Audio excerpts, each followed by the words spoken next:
Temer. O ato em frente ao Congresso foi organizado e pago por centrais sindicais. Policiais militares e alguns grupos entraram em confronto. Vândalos queimaram o andar térreo do Ministério da Agricultura. E atacaram outros prédios públicos. O governo decretou a chamada Ação de Garantia da Lei e da Ordem para proteger a esplanada até o fim do mês. Uma medida que permite o uso das Forças Armadas na segurança. A Polícia Federal tenta marcar uma data para ouvir Michel Temer. Mas o ministro do Supremo, Edson Fachin, disse que até agora só autorizou a perícia nas gravações da JBS. O presidente da Câmara diz que é preciso ter paciência para analisar os pedidos de impeachment contra Temer. No Palácio do Planalto, mais um assessor do presidente pede demissão. Dessa vez, Sandro Mabel, citado por um delator da Odebrecht. Veja também, um conflito agrário deixa 10 mortos no Pará. Uma operação prende parentes do traficante Fernandinho Beiramar. E autoridades do Reino Unido e da Líbia investigam a família do homem-bomba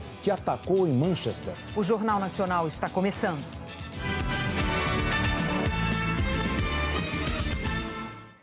O presidente Michel Temer decretou hoje uma ação de garantia da lei e da ordem em Brasília. Isso permite o uso das Forças Armadas para garantir a segurança na cidade. Segundo o Ministério da Defesa, foi uma solicitação da presidência da Câmara e também uma medida contra a violência registrada num protesto em frente ao Congresso. A manifestação foi promovida e paga pela CUT e pela Força Sindical. Os manifestantes pediam a saída do presidente Temer e eram contrários às reformas trabalhista e da Previdência. O protesto terminou em vandalismo. A manifestação começou com uma caminhada do estádio Mané Garrincha em direção ao Congresso. O protesto, organizado e pago pelas centrais sindicais, parou o trânsito na cidade. Só a Força Sindical trouxe 800 ônibus com manifestantes a Brasília, segundo o deputado Paulo Pereira da Silva. Mas quando chegaram na esplanada, alguns grupos conseguiram furar a revista da polícia. Foi quando começaram os confrontos. Os policiais reagiram com spray de pimenta, golpes de cacetete e bombas de gás lacrimogênio. Mascarados atacaram com bombas caseiras, pedaços de pau e pedras. Vândalos arrastaram banheiros químicos para usar como escudo. Com o rosto coberto, esse homem atira uma bomba e comemora. Em outro local da esplanada, eles queimaram bicicletas de uso coletivo, orelhão e placas de trânsito. Os manifestantes foram impedidos de chegar aqui ao gramado do Congresso Nacional. Toda a área está isolada com barreiras como esta. Do lado de lá, a polícia militar. E mais à frente, do outro lado, os manifestantes. Neste momento, a gente vê muita fumaça porque puseram fogo perto do Ministério da Saúde. Além de monumentos como o Museu da República e a Catedral Metropolitana, ao menos 6 ministérios foram alvos de depredação. Turismo, Fazenda, Planejamento, Minas e Energia, Cultura e o Ministério da Agricultura. O auditório foi incendiado. A fumaça era vista de longe. Os bombeiros tiveram dificuldade para entrar na esplanada. Teve destruição também no Ministério da Cultura. Imagens mostram móveis, papéis, muitos papéis jogados pelo chão. Material que acabou servindo de munição para os vândalos que montaram barricadas de fogo. Neste vídeo do jornal O Globo, um PM atira e vai em direção aos manifestantes. O governo do Distrito Federal disse que a Secretaria de Segurança está apurando se a arma utilizada era de fogo. Em nota, a Força Sindical rechaçou a infiltração de vândalos no protesto e disse que não tem nada a ver com os baderneiros. A CUT também negou que os mascarados fizessem parte da central e disse que a manifestação tomou uma proporção maior do que o esperado. Os prédios dos ministérios na esplanada foram esvaziados a pedido do governo e tropas federais convocadas para proteger o patrimônio público. No meio da tarde, o ministro da Defesa anunciou que o presidente Michel Temer decretou a ação de garantia da lei e da ordem, autorizando o emprego das Forças Armadas na segurança da esplanada, do Congresso e do Palácio do Planalto. Levando em conta, fundamentalmente, que uma manifestação que estava prevista como pacífica, ela degringolou na violência, no vandalismo, no desrespeito, na agressão ao patrimônio público, na ameaça às pessoas, muitas delas servidores que se encontram aterrorizados e que nós estamos Nesse momento, garantindo a sua evacuação, o senhor presidente da República decretou, repito, por solicitação do senhor presidente da Câmara, uma ação de garantia da lei e da ordem. E nesse instante, tropas federais já se encontram aqui neste palácio, no Palácio do Itamaraty, e logo mais estão chegando tropas para assegurar que os prédios dos ministérios sejam mantidos incólumes. Segundo o Ministério da Defesa, o decreto de garantia da lei e da ordem é usado nos casos em que há o esgotamento das forças tradicionais de segurança pública e em graves situações de perturbação da ordem. Foi assim na Copa do Mundo, nas Olimpíadas e nas eleições. Nessas ações, as Forças Armadas agem em área restrita e por tempo limitado, a fim de garantir a integridade da população e o funcionamento das instituições. Os militares da Força Nacional fizeram um cordão de isolamento, não atuaram no confronto com os manifestantes. A PM calculou em 35 mil o número de manifestantes na esplanada. No balanço da Secretaria de Segurança do Distrito Federal, 49 manifestantes e policiais ficaram feridos. 7 vândalos foram presos por lesão corporal, desacato, porte ilegal de arma e dano ao patrimônio. Houve protestos também em outras capitais, pedindo a saída do presidente Temer e contra as reformas trabalhista e da Previdência. Em Salvador, os manifestantes fizeram uma passeata no centro da cidade. Teve manifestação também em Aracaju, em Belo Horizonte e em Porto Alegre. A ação de garantia da lei e da ordem decretada pelo governo federal em Brasília provocou a reação da oposição no Congresso. Um Congresso tenso. As cenas de empurra-empurra ontem no Senado se repetiram hoje na Câmara. Deputados discutiram, bateram boca. À tarde, a tensão explodiu, atingiu o ápice. Deputados trocaram empurrões, brigaram. A sessão está suspensa por 10 minutos. Não há a menor condição de continuar a sessão desse jeito. O motivo foi a confirmação dada pelo próprio presidente Rodrigo Maia do Democratas. Ele pediu ajuda da Força Nacional de Segurança Pública para tentar controlar a violência nas manifestações. O apoio das Forças Nacionais, sim. Agora, qual foi o instrumento que ele usou? É uma decisão do governo. Agora, de fato, o ambiente na esplanada era grave e para garantir, a segurança tanto dos manifestantes como daqueles que trabalham nos ministérios e na Câmara e no Congresso.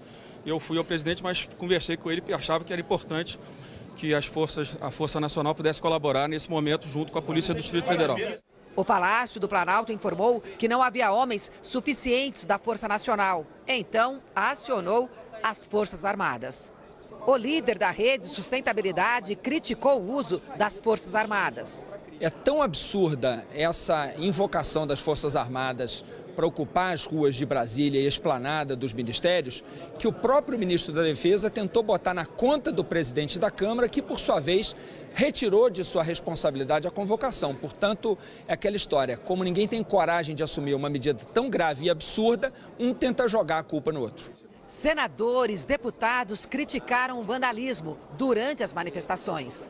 As manifestações, elas são legítimas e garantidas na Constituição. Agora, o que a sociedade repudia é o uso da violência, a depredação do patrimônio público, o vandalismo, ou seja, pessoas que vieram realmente para provocar o caos, que queriam colocar fogo em prédios, colocar a vida de pessoas em risco, sangue correndo no meio da rua. Eu acho que isso não é manifestação legítima. Tem muita gente que veio aqui para protestar com seu direito, mas foi atrapalhado. Despreparo para a democracia. A praça é do povo para a pacífica manifestação em defesa dos seus interesses. O Estado de Direito Democrático tem os seus limites e hoje se superou os limites do Estado de Direito Democrático. Condenação àqueles que foram para as ruas para depredar, para agredir, sobretudo agredir a consciência nacional. Durante todo o dia, governistas insistiram em falar em normalidade na Câmara, apesar da crise.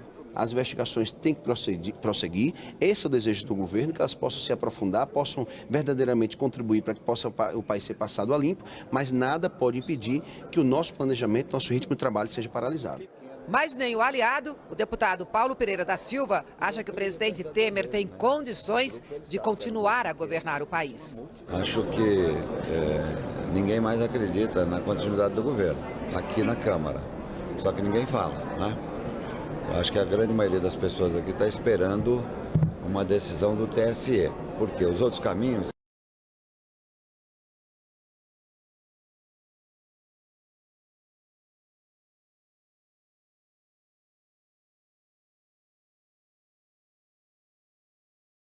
12 pedidos de impeachment do presidente Michel Temer apresentados até agora.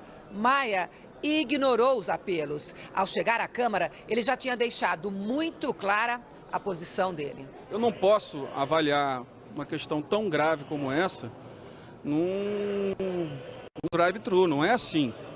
Não é desse jeito. Eu disse desde o início, o presidente da Câmara não será instrumento para a desestabilização do Brasil. E esse tem sido o meu comportamento, de muita paciência, calma. No Palácio do Planalto, além das votações no Congresso, outro foco do presidente Michel Temer é a defesa dele contra as denúncias feitas por Joesley Batista, o dono da JBS.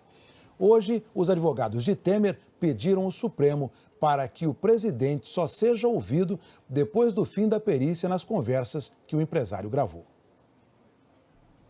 O gabinete presidencial foi pego de surpresa. A defesa de Michel Temer recebeu um telefonema de uma escrivã da Polícia Federal.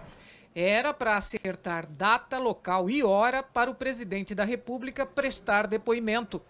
O fato, considerado inadequado e precipitado pelos advogados de Temer, foi comunicado ao relator da Lava Jato, ministro Edson Fachin, do Supremo Tribunal Federal. O advogado Antônio Cláudio Maris de Oliveira argumentou que ainda precisa ser concluída a perícia no áudio gravado por um dos delatores, diligência extremamente necessária diante das dúvidas levantadas, e pediu que, se o presidente for ouvido, que seja pelo ministro Fachin ou por escrito. Fachin disse que apenas havia autorizado a Polícia Federal a fazer perícia nas gravações que envolvem o presidente na delação dos donos da JBS, mas não tinha deliberado sobre coleta de depoimento. Com foro privilegiado, o presidente da República tem prerrogativa de depor por escrito se for como testemunha. Não é o caso, porque Temer é investigado. Uma semana depois da divulgação da delação da JBS, Temer tem se dividido entre cuidar de sua defesa e agrupar sua base no Congresso. Nem o partido dele, o PMDB, está unido. Por isso mesmo, a bancada do Senado se reuniu com o presidente.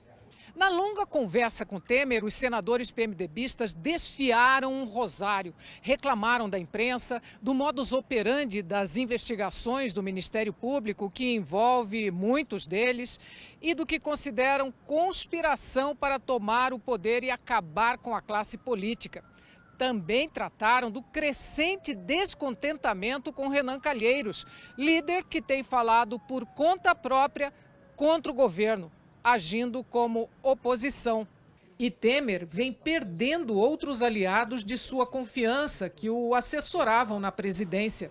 A última baixa, a quinta, foi o ex-deputado Sandro Mabel, que deixou ontem o governo. O Ministério Público Federal de Goiás pediu abertura de inquérito para apurar se ele recebeu dinheiro de Caixa 2 da Odebrecht para a campanha de 2010.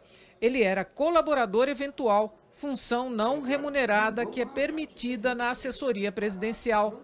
O senador Eunício Oliveira participou da reunião, disse que todos os presentes declararam apoio ao governo e ouviram do presidente pedido para tentar manter o calendário de votação no Congresso. A crise, nós não podemos, ninguém pode esconder e dizer que não há uma crise grave no Brasil e não é apenas uma crise política, né?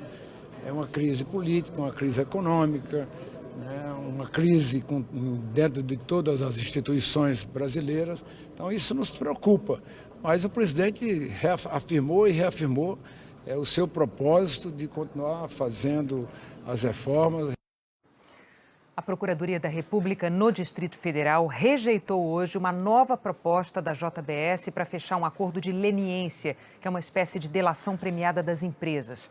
A JBS propõe agora pagar 4 bilhões de reais. Os procuradores querem que a multa seja de 11 bilhões. Inicialmente, a empresa tinha oferecido 1 bilhão, depois 1 bilhão e 400 milhões e agora fez essa nova oferta que foi rejeitada. As negociações continuam. O ministro do Supremo Tribunal Federal, Edson Fachin, mandou retirar do processo e colocar sob sigilo alguns áudios de ligações telefônicas gravadas na investigação ligada ao processo de delação de Joesley Batista. Edson Fachin tomou a medida depois da divulgação de uma conversa que não estava relacionada com o objeto da investigação. Essa conversa foi entre Andréa Neves, irmã do senador Aécio Neves, e o jornalista Reinaldo Azevedo. O relator da Lava Jato no Supremo Tribunal Federal chegou hoje ao trabalho e não parou para falar da divulgação das conversas interceptadas pela Polícia Federal. Uma das conversas foi do jornalista Reinaldo Azevedo com Andréa Neves, irmã do senador afastado Aécio Neves do PSDB, e que foi presa na Operação Patmos. Sem qualquer ilegalidade, a conversa tinha críticas de Azevedo à revista Veja, onde ele trabalhava, o que levou ao seu pedido de demissão. A conversa, divulgada por um site de notícias, estava entre as 2.200 gravações que tiveram o sigilo quebrado por decisão do ministro Luiz Edson Fachin na semana passada. Na última postagem no blog da Veja, Reinaldo Azevedo escreveu que não é investigado. Afirmou que tornar público esse tipo de conversa é só uma maneira de intimidar jornalistas e que há uma agressão a uma das garantias que tem a profissão.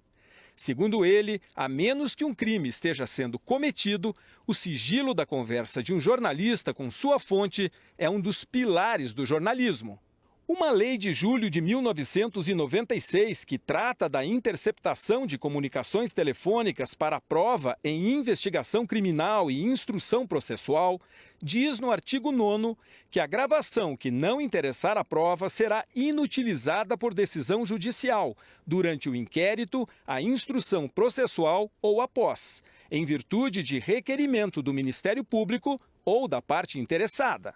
A divulgação do grampo do jornalista conversando com a fonte dele provocou críticas de associações de imprensa e de integrantes do STF. A Associação Brasileira de Jornalismo Investigativo disse que espera que as circunstâncias da violação do jornalista sejam investigadas, para que casos assim não se repitam.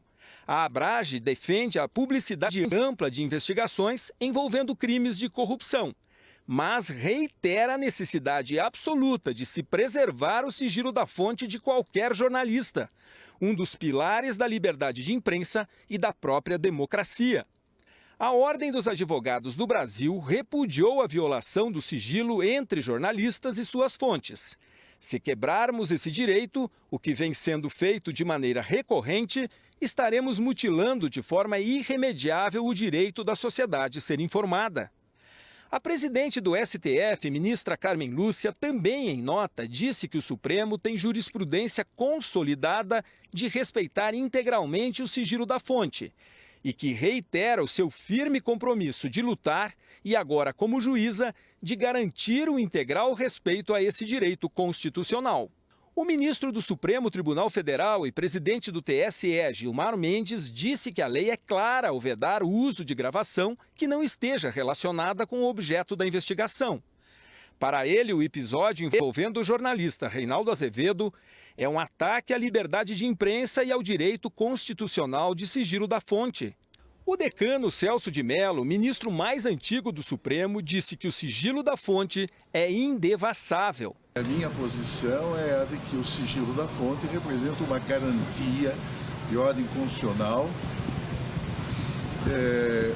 titularizada por qualquer profissional de imprensa e oponível a qualquer pessoa, inclusive às autoridades e ao poder público. É, portanto, um direito básico de caráter constitucional absolutamente indevassável.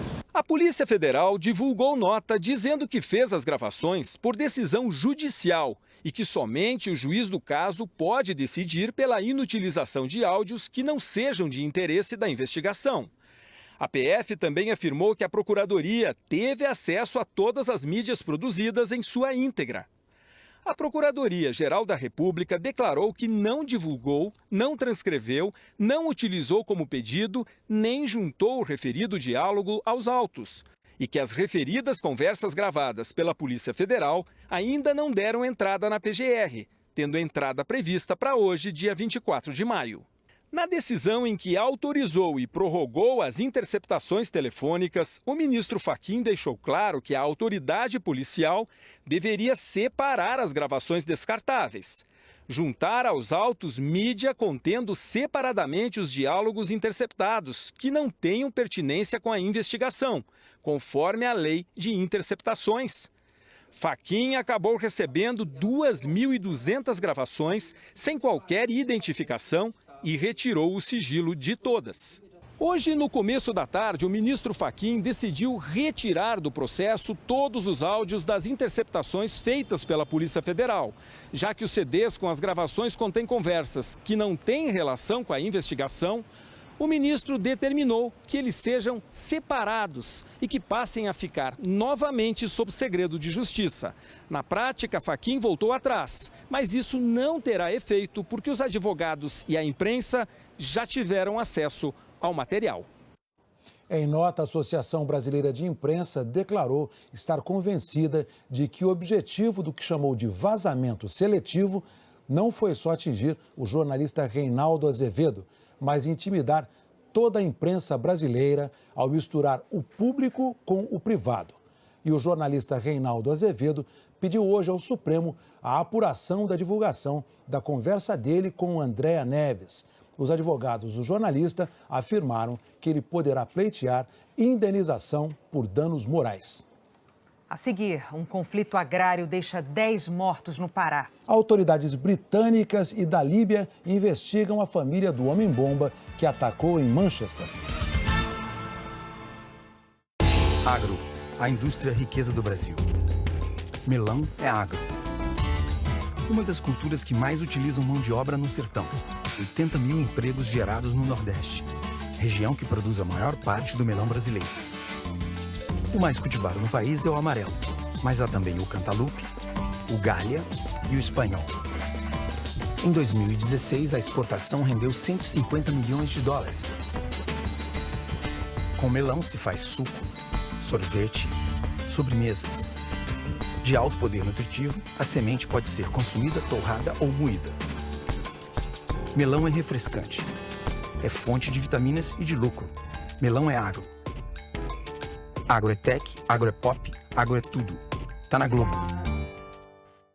Apoio Seara Gourmet, presunto de Parma, costelinha, hambúrguer, aprecie. E Ford Ranger, só ela tem 5 anos de garantia. Você, Maria Eduarda, você aceita o João como seu legítimo esposo? Na saúde, na doença, na calvície, no reumatismo, na incontinência urinária e na falência da empresa que ele vai abrir no seu nome. Quer saber tudo antes? Com o Globoplay dá. Baixe o aplicativo, assine e assista antes as séries da Globo. É a Globo Play. Dom Pedro oferece um jantar de boas-vindas a José Bonifácio. Quero que conheça as pessoas mais influentes do Rio de Janeiro. E Domitila decide ir ao evento para rever o príncipe, mesmo contra a vontade de Thomas. O que é que vocês estão fazendo aqui? Se você entrar naquele salão, será apenas mais uma das conquistas de Dom Pedro. Preste atenção, ou você vai embora agora, ou eu terei de romper o nosso trato. Amanhã, Novo Mundo.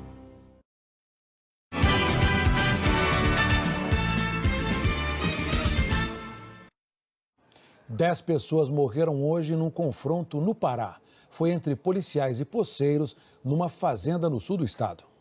Os corpos foram levados para o necrotério deste hospital municipal. Entre as vítimas estão 9 homens e uma mulher. As mortes ocorreram na fazenda Santa Lúcia, que fica no município de Pau d'Arco, no sul do Pará. Equipes de policiais civis e militares foram até lá esta manhã para cumprir 14 mandados de prisão contra suspeitos de 2 tentativas de assassinato e da morte de um vigilante da fazenda durante uma emboscada no fim do mês passado. A polícia disse que, ao chegar à região, foi recebida a tiros por poceiros. Foram recebidos a bala e revidaram.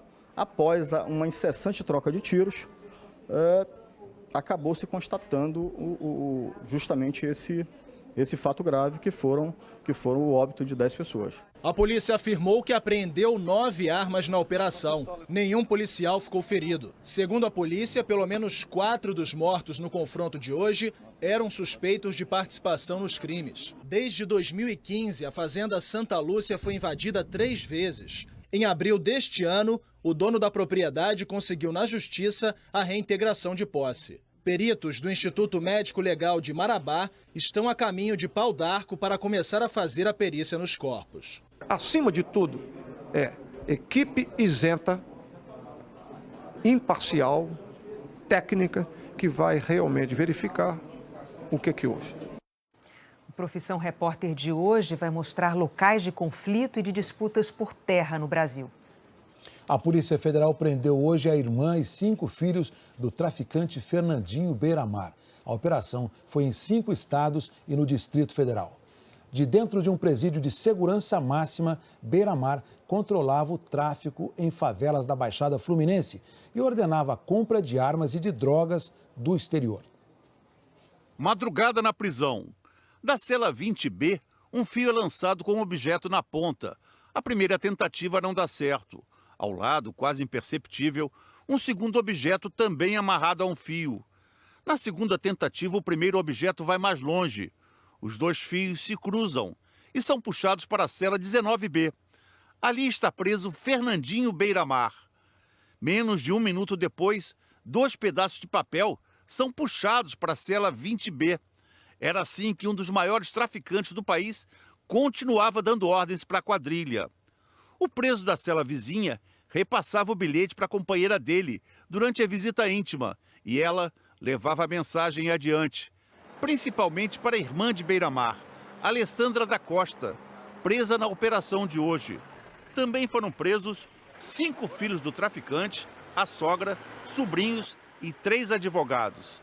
Fernandinho Beiramar estava num presídio federal de segurança máxima em Porto Velho, Rondônia, a 2.700 quilômetros daqui de Duque de Caxias, na Baixada Fluminense, onde ele começou no crime. O traficante estava isolado, sem direito à visita íntima e sob a vigilância máxima. Mesmo assim, os policiais descobriram que ele continuava comandando com mão de ferro as atividades criminosas e até o fornecimento de serviços como venda de gás, internet e mototáxi a pelo menos 13 comunidades daqui da região. Conseguimos descobrir que Beiramar chega a oferir um lucro líquido mensal de aproximadamente R$1 milhão. E o seu patrimônio, identificado até o momento, chega a cerca de R$30 milhões. Mas a investigação descobriu que os negócios criminosos iam muito além de Caxias.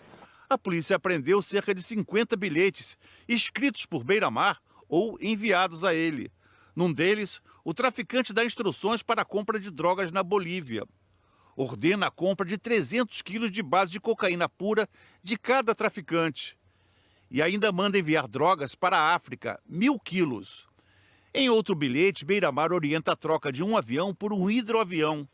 Segundo a polícia, o objetivo era levar o dinheiro e produtos químicos para a Bolívia.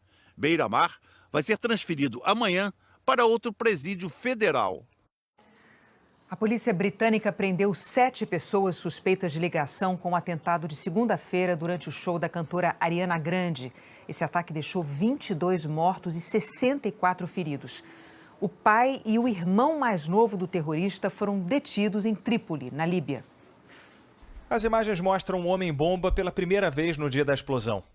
Segundo a rede Sky News, Salman Abedi é esse todo vestido de preto, mas que carrega uma bolsa azul. Um detalhe crucial que ajudou no quebra-cabeça da investigação. Uma mochila da mesma cor aparece nas fotos dos peritos. Seria a bolsa usada pelo terrorista. O New York Times teve acesso a informações preliminares da investigação. O relatório obtido pelo jornal americano mostra porcas de metal e parafusos misturados com explosivo.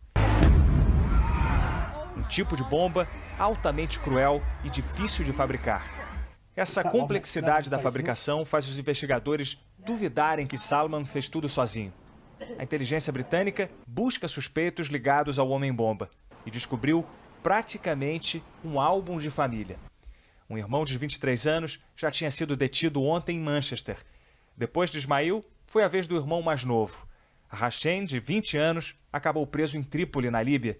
Segundo a agência de notícias Reuters, ele sabia do ataque à Arena Manchester e preparava outro atentado. Hashem teria admitido que os irmãos faziam parte do Estado Islâmico. O pai de Salman disse que o filho era inocente, mas o próprio Ramadan Abedi acabou detido durante a entrevista.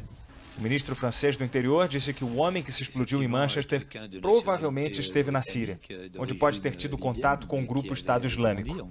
A polícia britânica fez várias buscas e deteve outras pessoas. Uma das batidas policiais foi nesse prédio, um apartamento que teria sido alugado só para fazer a bomba. A intensa atividade policial e o noticiário trágico têm um impacto nas ruas. E uma forma de extravasar essa tensão foi o futebol. Um dos orgulhos dessa cidade disputou hoje a final da Liga da Europa. Os jogadores do Manchester United e do Ajax homenagearam os mortos. Depois do silêncio, outros minutos de emoção. O time inglês venceu a partida por 2-0. E pelo menos hoje, ajudou o Manchester a voltar a sorrir. O Papa Francisco recebeu hoje no Vaticano o presidente americano Donald Trump. As flechadas no ano passado entre o Papa Francisco e Donald Trump tornaram o encontro de hoje muito esperado pelos Estados Unidos e pelo Vaticano. A princípio, o sumo pontífice o recebeu sério e formal, levemente nervoso. O presidente Trump forçou um sorriso, mas depois os dois líderes relaxaram. O presbiteriano, eleito com a ajuda dos evangélicos e de parte dos católicos americanos, se disse honrado de estar ali. A Donald Trump, casado pela terceira vez e que ameaça tirar os Estados Unidos do Acordo de Paris sobre as mudanças climáticas, Francisco deu um presente muito simbólico, 2 das suas encíclicas, sobre a família e o meio ambiente, e pediu ao presidente um empenho concreto pela paz. Trump sustentou que vai se esforçar em restabelecer a paz no mundo e prometeu mais, que vai ajudar a acabar com a fome do planeta. Anunciou 300 milhões de dólares para países africanos. Trump escreveu que hoje viveu a maior honra da sua vida. O estilo Donald Trump, que alterna alfinetadas e elogios, triunfou também em Roma. Amanhã, em Bruxelas, o presidente americano se reúne com os países membros da OTAN, a Aliança Militar do Ocidente. Na sexta-feira, de novo na Itália, participa do seu primeiro encontro de cúpula, o grupo das 7 nações mais industrializadas. Hora de saber da previsão do tempo para amanhã em todo o Brasil. Hora de conversar com a Maju Coutinho. Oi, Maju, boa noite. O que você destaca hoje? Será que o friozinho vai continuar? Oi, Renata, em alguns lugares continua assim. Boa noite para você, para o Heraldo e para todos, mas eu destaco o perigo lá no sul amanhã, lá na fronteira com o Uruguai, onde a chuva pode chegar com volume, raios, rajadas e até queda de granizo. Uma frente fria que vem do Uruguai vai se aproximar da região sul do Brasil. Pode chover também em outras áreas do Rio Grande do Sul e em pontos de Santa Catarina, mas com menos intensidade. Porto Alegre vai ser a única capital da região com previsão de chuva, 29 graus de máxima. Do sul, a gente vai para o leste do Nordeste, que está no foco de novo, principalmente áreas entre Sergipe e Pernambuco e Alagoas. E é o segundo dia seguido, que o trio Recife, Maceió e Aracaju aparece aqui na nossa previsão. Pode ser um dia inteiro de chuva na capital pernambucana e também na alagoana. Chuva também no Espírito Santo. Quase toda a região norte com previsão de pancadas. No centro-oeste tem previsão de pancadas aqui no norte de Mato Grosso. E como a gente cantou a bola ontem, a área de tempo firme vai ficar maior. Veja aqui esse amarelão de norte a sul do país. E em muitos pontos dessa área o ar deve ficar bem seco no período da tarde, como em Palmas, em Goiânia e em Belo Horizonte, máxima de 25 graus apenas em Belo Horizonte. São Paulo com 27 graus de máxima, friozinho de manhã. Rio de Janeiro também friozinho de manhã, friazinha de manhã, a cidade aí, 30 de máxima. Fortaleza com calor e tempo firme amanhã. Renata. Amanhã a gente volta a se falar, Maju. Obrigada. Até mais. Tchau, tchau. A seguir, a Justiça da Espanha condena Lionel Messi a 21 meses de prisão.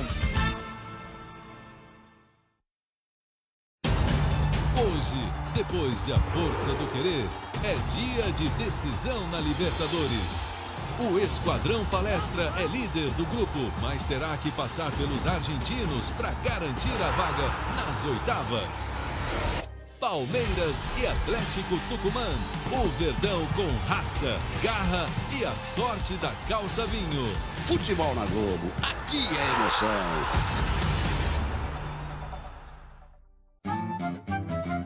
O governo do estado de São Paulo trabalha sério para levar mais saúde à região da Baixada e Vale do Ribeira.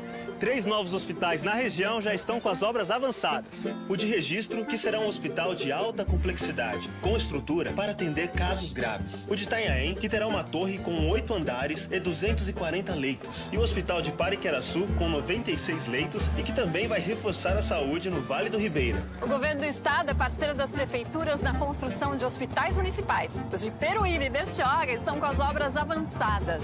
E o Hospital dos Estivadores, em Santos, já atende milhares de pacientes. É muito bom ter um hospital perto, com atendimento muito bom. Também foram entregues 2 unidades da rede de reabilitação Luci Montoro.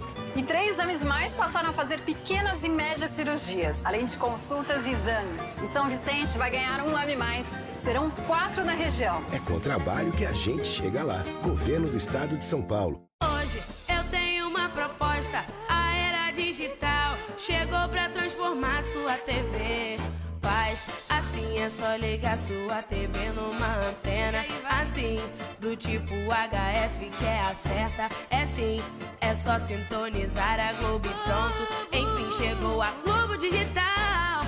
Hoje assista a Globo com qualidade total grátis.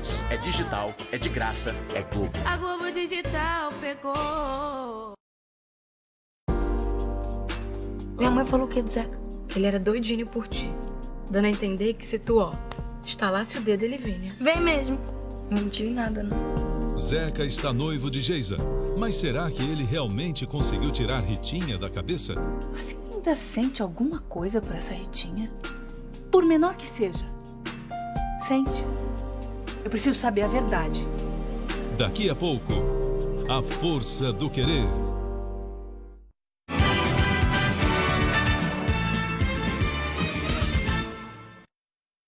A Justiça da Espanha condenou o craque argentino Lionel Messi a 21 meses de prisão e multa por sonegação fiscal.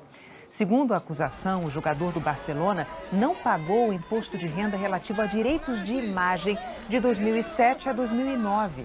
Apesar da condenação, a imprensa espanhola afirma que Messi não vai ser preso por não ter antecedentes criminais e porque a pena é inferior a 2 anos.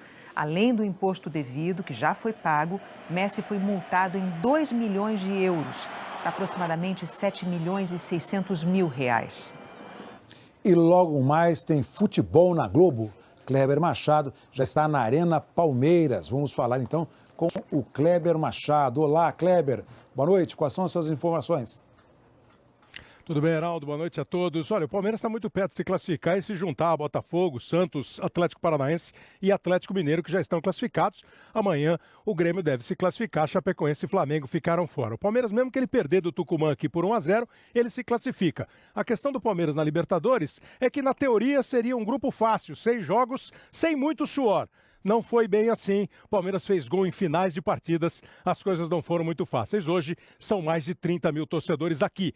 Depois da frustração de ser eliminado na Libertadores, o Flamengo joga contra o Atlético Goianiense. O primeiro jogo foi 0-0. Tem também Paraná e Atlético Mineiro pela Copa do Brasil. E ainda tem Bahia e Sport, Copa do Nordeste, decisão. O primeiro jogo foi 1-1. Tudo depois de A Força do Querer. Heraldo, Renata. Obrigado, Kleber, pelas suas informações.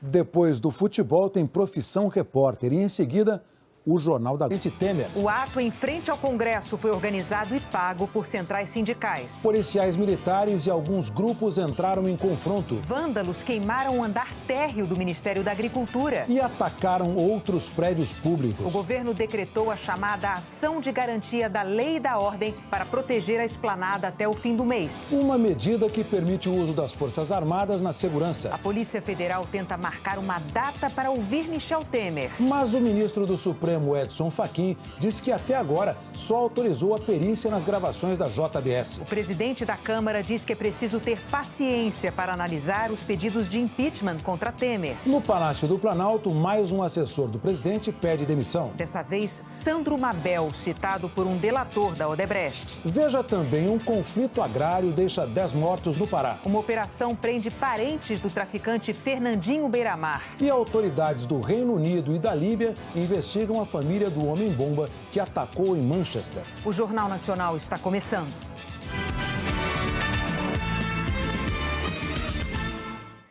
O presidente Michel Temer decretou hoje uma ação de garantia da lei e da ordem em Brasília.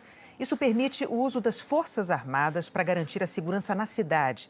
Segundo o Ministério da Defesa, foi uma solicitação da presidência da Câmara e também uma medida contra a violência registrada num protesto em frente ao Congresso. A manifestação foi promovida e paga pela CUT e pela Força Sindical. Os manifestantes pediam a saída do presidente Temer e eram contrários às reformas trabalhista e da Previdência. O protesto terminou em vandalismo. A manifestação começou com uma caminhada do estádio Mané Garrincha em direção ao Congresso. O protesto, organizado e pago pelas centrais sindicais, parou o trânsito na cidade. Só a Força Sindical trouxe 800 ônibus com manifestantes a Brasília, segundo o deputado Paulo Pereira da Silva. Mas quando chegaram na esplanada, alguns grupos conseguiram furar a revista da polícia. Foi quando começaram os confrontos. Os policiais reagiram com spray de pimenta, golpes de cacetete e bombas de gás lacrimogênio. Mascarados atacaram com bombas caseiras, pedaços de pau e pedras. Vândalos arrastaram banheiros químicos para usar como escudo. Com o rosto coberto, esse homem atira uma bomba e comemora. Em outro local da esplanada, eles queimaram bicicletas de uso coletivo, orelhão e placas de trânsito. Os manifestantes foram impedidos de chegar aqui ao gramado do Congresso Nacional.